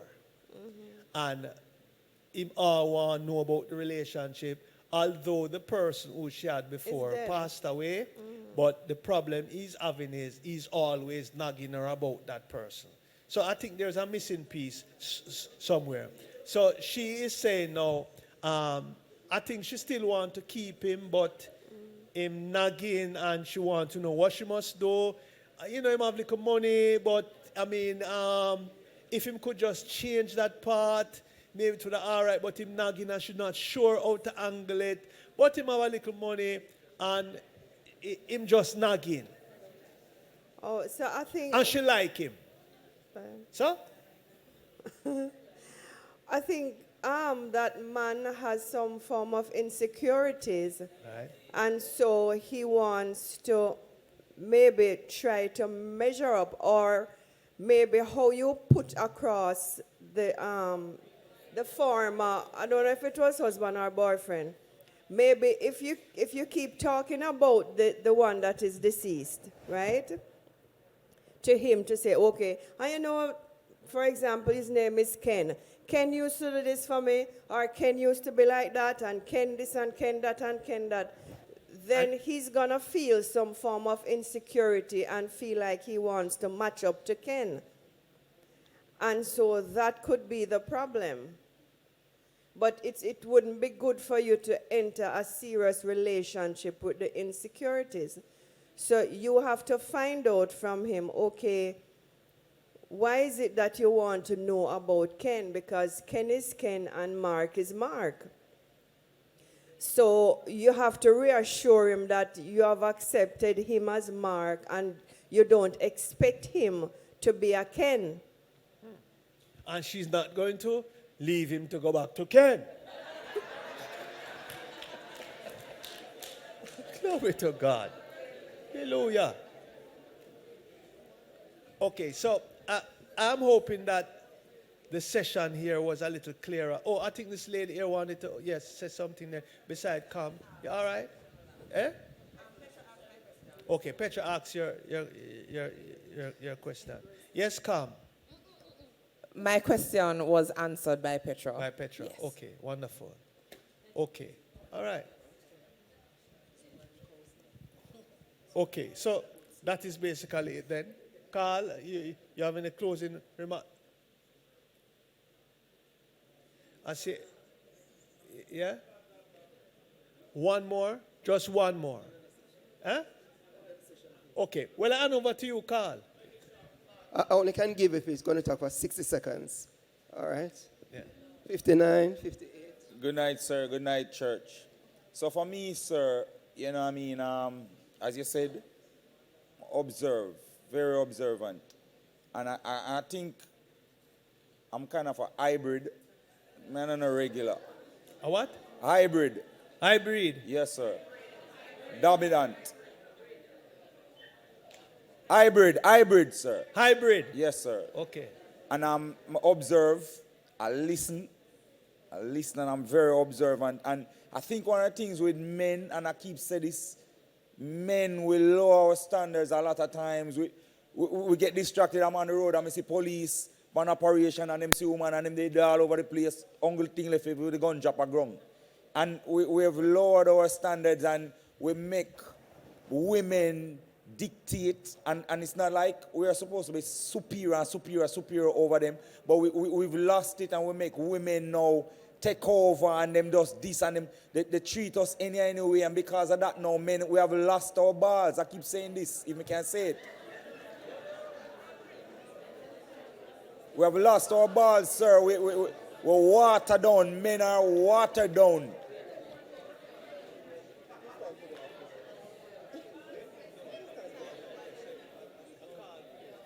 Yeah, I mean, okay. We've watered down, sir, and because of that, for me, when sir, I do my career and I do my business, sometimes I'm so locked into it. Not saying that I shouldn't balance, but I'm so locked in. I want to make sure that I build me, just like what you say, before I can build.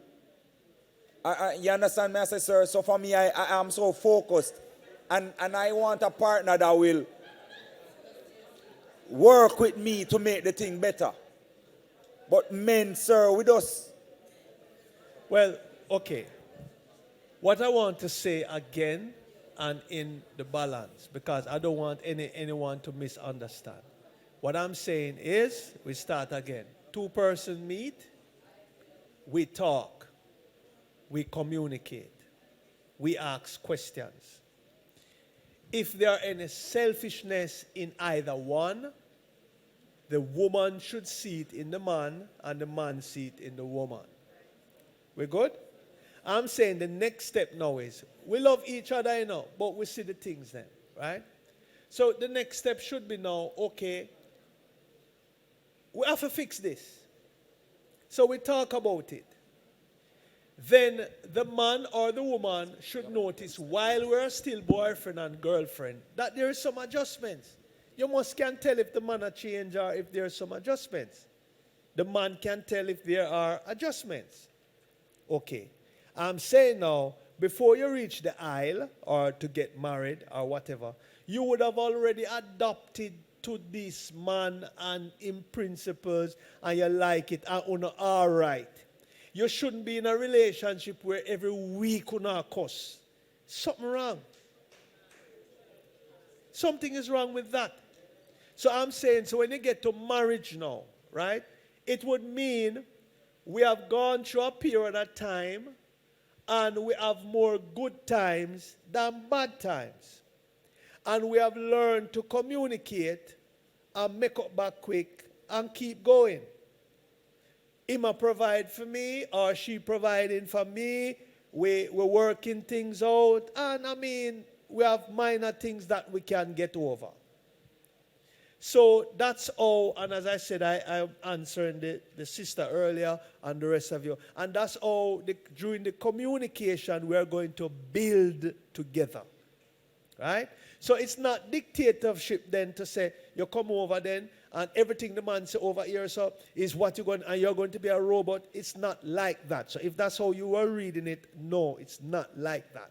What I'm really saying is you have given up your family, their standards, their life to come over and join somebody.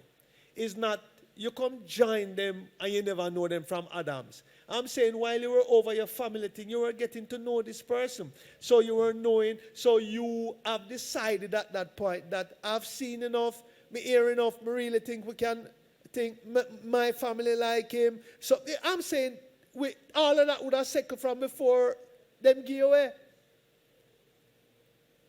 So when you come over here now to take the name of the person, it's just a continuation of the relationship that you had before.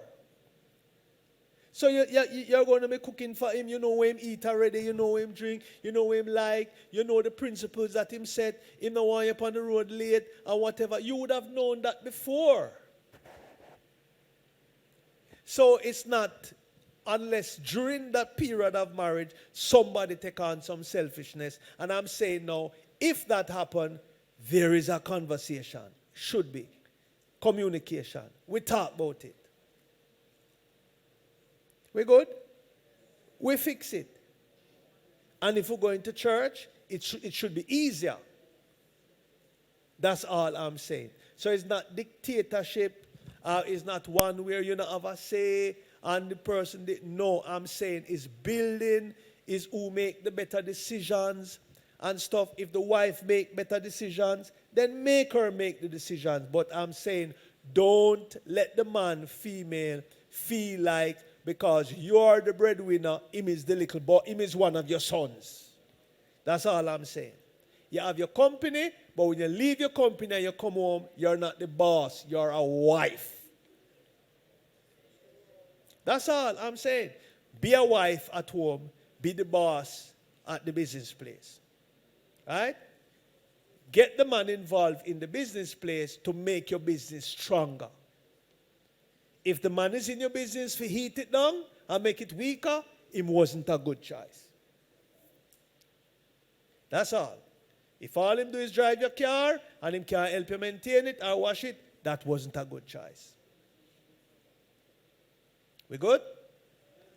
Some women are fret, no, brother, better fret. Okay, well, I'll hand over to Carl. I don't know. He must have some other things that he wants to do. Maybe it's time for the offering.